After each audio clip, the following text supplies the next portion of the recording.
আমাদের কাছে রাজনীতি মানে হচ্ছে মানুষের প্রতি দায়িত্ববোধ, সমাজের প্রতি দায়িত্ববোধ।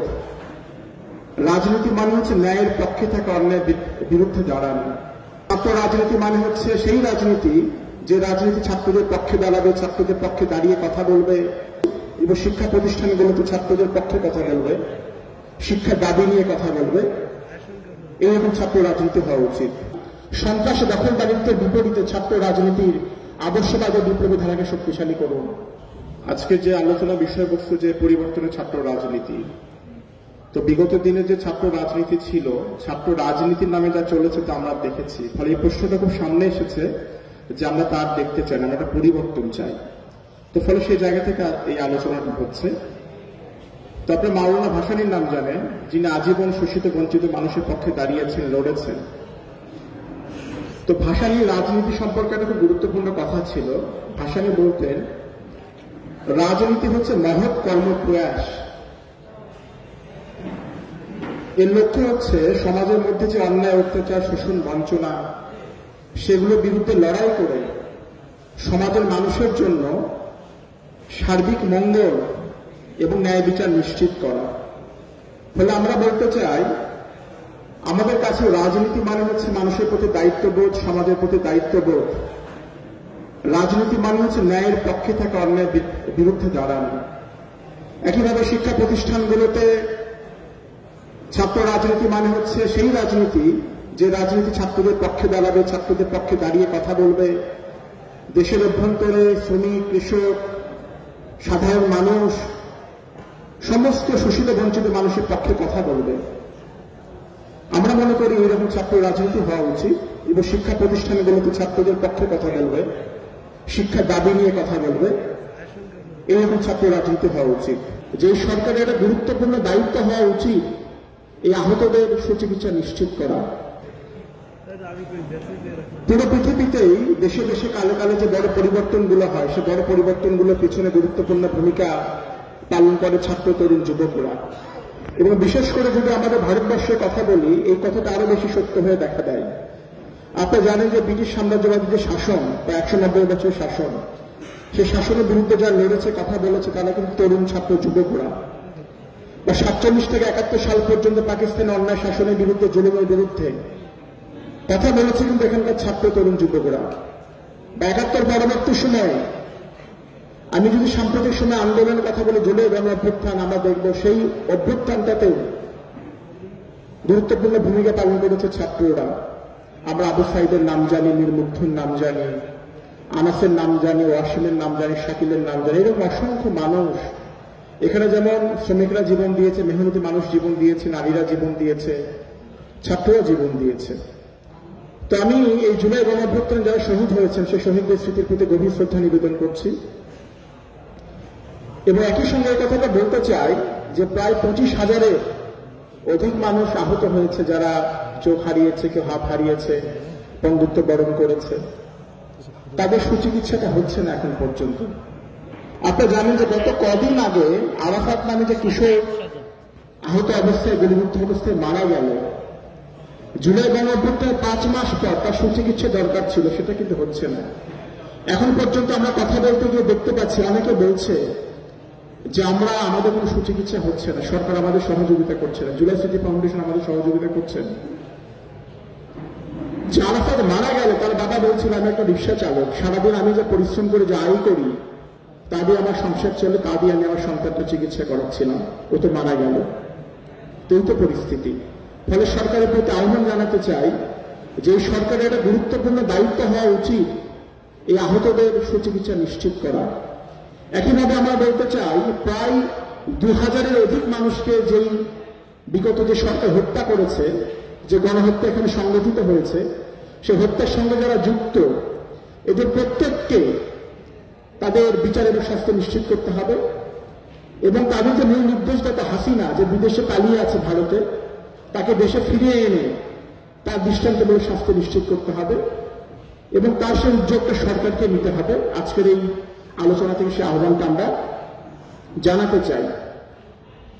আমরা বলতে চাই, দেখুন, বিগত সময় ছাত্র রাজনীতি বলতে আমরা যা দেখেছিলাম, ভালো ভালো তো দখলদারিত্ব, গণরুম, গেস্টরুম, চাঁদাবাজি, টেন্ডারবাজি, নারীদের উপর অত্যাচার করা, এমনকি পিটিয়ে পর্যন্ত হত্যা করা বিরোধী পথকে দমন করার জন্য। আমরা আবরার ফাহাদের কথা জানি, বিশ্বজিতের কথা জানি, এরকম অসংখ্য উদাহরণ কিন্তু আমাদের চোখের সামনে ভাসতে থাকে। আমরা দেখেছি ছাত্র সংগঠনের ক্ষমতাকে ব্যবহার করে নারীদের উপর অত্যাচার, লাঞ্ছনা, ধর্ষণের ঘটনা পর্যন্ত কিন্তু এখানে ঘটেছে। তো ফলে সেই ছাত্র রাজনীতি তো আমরা চাই না। জুলাই গণঅভ্যুত্থানের মধ্য দিয়ে আমাদের সামনে নতুন আকাঙ্ক্ষার জেগে উঠেছে। আমরা বৈষম্যহীন বাংলাদেশের কথা বলেছি, আমরা স্লোগান দিয়েছি। ফলে আমরা চাই যে শুধুমাত্র বৈষম্যহীন বাংলাদেশ তৈরি করতে গেলে বৈষম্যহীন শিক্ষা ব্যবস্থা দরকার, বৈষম্যহীন প্রশাসন দরকার, বৈষম্যহীন শিক্ষা ব্যবস্থা দরকার, বৈষম্যহীন ক্যাম্পাস দরকার। ফলে আমরা বলতে চাই যে রাজনীতি হচ্ছে দুরকম। অত্যন্ত দুঃখজনক ব্যাপার হচ্ছে 71 সাল থেকে শুরু করে এ পর্যন্ত যখন যে সরকার ক্ষমতা এসেছে তাদের ছাত্র সংগঠনগুলো কম হোক বেশি হোক এই সমস্ত অন্যায় অপকর্মের সঙ্গে নিজেদেরকে যুক্ত রেখেছে। ফলে আমরা বলতে চাই 24-এর পরে সেই বিষয়টা যেন পুনরায় ফিরে না আসে, সেখানে আমাদের প্রত্যেককে সেজন্য কাজ করতে হবে। এবং আমরা যেন শিক্ষা প্রতিষ্ঠানগুলোতে এই বিষয়টা নিশ্চিত করতে পারি যেখানে বিভিন্ন দল থাকবে, মত থাকবে, চিন্তা থাকবে, আমরা প্রত্যেকে আমাদের নিজেদের দল, মত, চিন্তার কথাগুলো ছাত্রদের সামনে রাখবো। যে বক্তব্যগুলোকে ছাত্ররা ঠিক মনে করবে, গণতান্ত্রিক পরিবেশ থাকবে, ছাত্ররা তাদের সেই বক্তব্যগুলোকে গ্রহণ করবে। আমার বক্তব্য আমি রাখবো, সেই বক্তব্য রাখতে দেওয়া হবে না বা জোর করে আমার মিছিলে নেওয়া হবে, এই পরিবেশটা আমরা দেখতে চাই না। ফলে আমরা বলতে চাই যে একদিকে যেমন চাঁদাবাজি, গুন্ডামি, হল দখল, মাস্তানির রাজনীতি ছিল, এখনো আছে, আবার অন্যদিকে একটা রাজনীতি আছে যে রাজনীতি ছাত্রদের অধিকারের পক্ষে কথা বলে, দেশের মানুষের অধিকারের পক্ষে কথা বলে, শিক্ষার অধিকারের পক্ষে কথা বলে। ফলে আমাদের সংগঠনের পক্ষ থেকে আমরা একটা বক্তব্য রাখি, সন্ত্রাস, দখলদারিত্বের বিপরীতে ছাত্র রাজনীতির আদর্শবাদের বিপ্লবী ধারাকে শক্তিশালী করুন। ফলে আমাদের বক্তব্যটা আপনারা ভেবে দেখবেন, সে বিষয়টা বলছি। এর সঙ্গে যে বিষয়টা বলতে চাই সেটা হচ্ছে যে মুক্তিযুদ্ধ। মুক্তিযুদ্ধে লক্ষ লক্ষ মানুষ জীবন দিয়েছে। এটা খুব বড় একটা লড়াই ছিল এই অঞ্চলের মানুষের, দেশের মানুষের, যার মধ্য দিয়ে আমরা নতুন একটা ভূখণ্ড পেয়েছি। আমরা একটা বড় লড়াই আমাদের এটা। কিন্তু আওয়ামী লীগ যেটা করেছিল, এই মুক্তিযুদ্ধকে এবং মুক্তিযোদ্ধাদের, শহীদদের যে রক্ত, সে পুরো ব্যবস্থাকে, সে পুরো বিষয়টাকে সে কিন্তু তার নিজের দলীয় যে স্বার্থ, সে স্বার্থে ব্যবহার করত এবং সেটাকে করায়ত্ত করেছিল। ফলে আমরা বলতে চাই মুক্তিযুদ্ধটা একটা আওয়ামী কোনো ব্যাপার না। মুক্তিযুদ্ধটা হচ্ছে এখানকার মানুষের একটা লড়াই সংগ্রামের ব্যাপার, শহীদ আত্মদানের ব্যাপার, একটা রক্তক্ষয়ী ব্যাপার ছিল। ফলে দেখুন, আমরা বলি যে 71 সালে দু একটা দল বাদে এবং কিছু মানুষ বাদে দেশের সমস্ত মানুষ কিন্তু এই লড়াইয়ের সঙ্গে যুক্ত ছিল। ফলে সে বিষয়টা আমাদেরকে ভাবতে হবে। এর সঙ্গে যে বিষয়টা আমি বলতে চাই সেটা হচ্ছে 72-এর সংবিধান নিয়ে একটা কথা, আলাপ আলোচনা এখানে ব্যাপক মাত্রায় চলছে।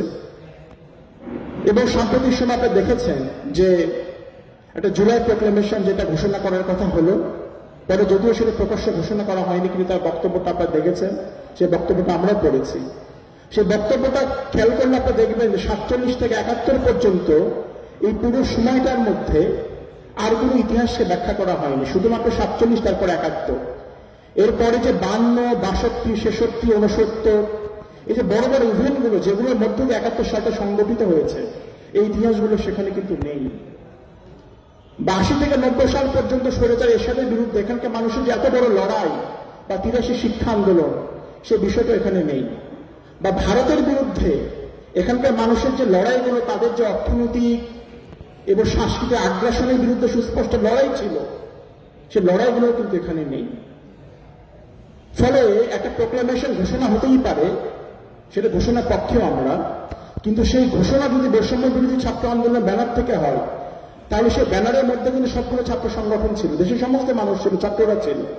ফলে সবার সঙ্গে আলাপ আলোচনা করে গণতান্ত্রিক পদ্ধতিতে সে ঘোষণা হতে পারে এবং তার মধ্যে যেন এখানকার মানুষের যে লড়াই 47 থেকে শুরু করে পর্যন্ত সমস্ত ইতিহাস যেন ঠিক মতো ব্যাখ্যা করা হয়, সে দাবিটা আমরা করতে চাই। এর সঙ্গে বলতে চাই 72-এর সংবিধান নিয়ে যে আলোচনা এসেছে, দেখুন 72-এর সংবিধানের মধ্যে দিয়ে আপত্তির জায়গাগুলো কি বলা হচ্ছে মুজিববাদী সংগঠন, এই কথাটা আমরা মনে করি না। এটা ঠিক, 72-এর সংবিধানটা পুরোটা গণতান্ত্রিক নয়। এই সংবিধানের মধ্যে অসংখ্য গণতান্ত্রিক জনবিরোধী বিষয়গুলো যুক্ত করা আছে। এবং এখন যে সংবিধানটা আমরা দেখি, সেই সংবিধান ভারতীয় সংবিধানও নয়। এই সংবিধানটাকে বারবার ক্ষত বিক্ষত করা হয়েছে, পরিবর্তন করা হয়েছে 17 বারে পর্যন্ত। এবং বাকশাল থেকে শুরু করে সর্বশেষ যে আপনার একদলীয় নির্বাচন, মানে রাতের ভোটের নির্বাচন, তত্ত্বাবধায়ক সরকারকে বাতিল করে দিয়ে সমস্ত কিছু করা হয়েছে এই সংবিধানকে পরিবর্তন করে। পরে এই সংবিধানটা গণতান্ত্রিক আমরা একদমই বলতে চাই না। কিন্তু এই সংবিধানের মধ্যে যে গণতন্ত্র, সমাজতন্ত্র, ধর্মনিরপেক্ষতা, এটা যে একটা আওয়ামী ব্যাপার, এটা মুজিবের ব্যাপার, ব্যাপারটা একদমই তা নয়। আপনি যদি খেয়াল করে দেখেন 47 থেকে 71 পর্যন্ত মাওলানা ভাসানী, এটা খুব গুরুত্বপূর্ণ নাম, সবচেয়ে লড়াইয়ের, এই অঞ্চলের মানুষের লড়াই সবচেয়ে বড় নাম। এই মানুষটা বারবার কিন্তু ধর্মনিরপেক্ষতার কথা বলেছে, গণতন্ত্রের কথা বলেছে, সমাজতন্ত্রের কথা বলেছে, শোষণ মুক্তির কথা বলেছে। ফলে এটা আওয়ামী ব্যাপার, এই বিষয়টা যদি আমরা মনে করতে থাকি তাহলে সেটা কিন্তু আমাদের জন্য একটা বড় ভুল হবে। এর সঙ্গে আমি যুক্ত করে বলতে চাই, সেটা হচ্ছে জুলাই গণঅভ্যুত্থানের পরে সরকারের প্রতি আমাদের একটা বড় একটা আশা, যেটা বড় পরিবর্তন হবে। আমরা তো ফ্যাসিবাদকে, একটা ফ্যাসিস্ট গভর্নমেন্টকে আমরা তাড়িয়েছি। এটাকে যুক্ত করে বলতে চাই, দেখুন আমি ফ্যাসিস্ট গভর্নমেন্টকে তাড়িয়েছি, কিন্তু ফ্যাসিবাদী যে ব্যবস্থা, সে ব্যবস্থা কিন্তু আমরা এখন পর্যন্ত বিলোপ করতে পারিনি। কারণ ফ্যাসিবাদী ব্যবস্থা একটা অর্থনীতি থাকে, তার রাজনীতি থাকে, তার সংস্কৃতি থাকে।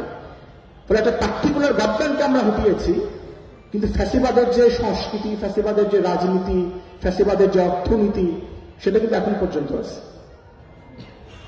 ফলে এই সরকারের প্রতি মানুষের একটা বড় একটা আকাঙ্ক্ষা যে সরকার বিভিন্ন সংস্কার করবে। কিন্তু দেখুন, একটা ছাত্র সংগঠনের পক্ষ থেকে আমরা বলতে চাই, এখন পর্যন্ত বহুগুলো সংস্কার কমিশন হয়েছে, কিন্তু অত্যন্ত দুঃখের ব্যাপার এখন পর্যন্ত কিন্তু শিক্ষা সংস্কার কমিশনটা হয়নি। এবং গত 16 বছরে আওয়ামী লীগের দুঃশাসনের মধ্য দিয়ে যে সেক্টর সবচেয়ে বেশি ক্ষতিগ্রস্ত হয়েছে বলে ধরা হয়, সেটা হচ্ছে শিক্ষা ব্যবস্থা। অথচ শিক্ষা সংস্কার কমিশনটা কিন্তু করা হয়নি। ফলে গভর্নমেন্টের প্রতি আমরা দাবি জানাতে চাই যে আপনারা একটা গণতান্ত্রিক উপায়ে দেশ পরিচালনা করুন, গণহত্যার বিচার করুন, এবং যে সংস্কারগুলো, সেই সংস্কারগুলো আপনারা নিশ্চিত করুন। এবং একটা প্রশ্ন আসে যে আমরা হাসিনাকে তো তাড়ালাম, আমরা কি পেলাম? আমরা বহু কিছুই পেলাম। অন্তত আমরা এটা পেলাম যে কোনো একটা অন্যায়ের বিরুদ্ধে ঐক্যবদ্ধভাবে লড়তে হয়। যে কোনো একটা অন্যায়ের শক্তি যত বড়ই হোক না কেন, তাকে তাড়ানো সম্ভব। আপনি দেখুন, এর আগে কিন্তু এই আলোচনাটা এখানে খুব ছিল যে আওয়ামী লীগ এত বড় শক্তি, তাকে কি আমরা তাড়াতে পারবো? সবকিছু সম্ভব, কিন্তু আওয়ামী লীগকে তাড়ানো সম্ভব নয়। কিন্তু লড়াইয়ের মধ্যে দিয়ে কথা প্রমাণ হলো যে একটা ফ্যাসিবাদী শাসন যতই আপনার ঘাড়ে চেপে বসুক না কেন, আমরা যদি ঐক্যবদ্ধ থাকি তাহলে পতন সম্ভব। তাহলে সামনের দিনে যদি এইরকম নতুন কোনো স্বৈরাচারী সরকার, ফ্যাসিস্ট গভর্নমেন্ট আমাদের ঘাড়ের উপর চেপে বসে, তাহলে 24-এর গণঅভ্যুত্থানের সেই যে স্বপ্ন, আকাঙ্ক্ষা, শিক্ষাকে ধারণ করে আমরা নতুন লড়াইয়ে কিন্তু আবির্ভূত হতে পারবো। এই শিক্ষাটা আমাদের সামনে থেকে গেল। এবং যেগুলো লড়াইয়ের বড় পরিবর্তনের নিয়ামক হচ্ছে জনগণ, মানুষ। ফলে আমরা যদি ঐক্যবদ্ধ হই, সে পরিবর্তন হবেই। ফলে সামনের দিনে সে যে পরিবর্তন, গণতান্ত্রিক শিক্ষা ব্যবস্থা, গণতান্ত্রিক ক্যাম্পাস নির্মাণের জন্য আমরা ঐক্যবদ্ধভাবে কাজ করব। বৈষম্যহীন বাংলাদেশের স্বপ্নে আমরা কাজ করব। সেই প্রত্যাশা ব্যক্ত করে সে লড়াই আপনারা যুক্ত হবে, সেই কথা বলে আমি আমার বক্তব্য এখানে শেষ করছি। সবাইকে ধন্যবাদ।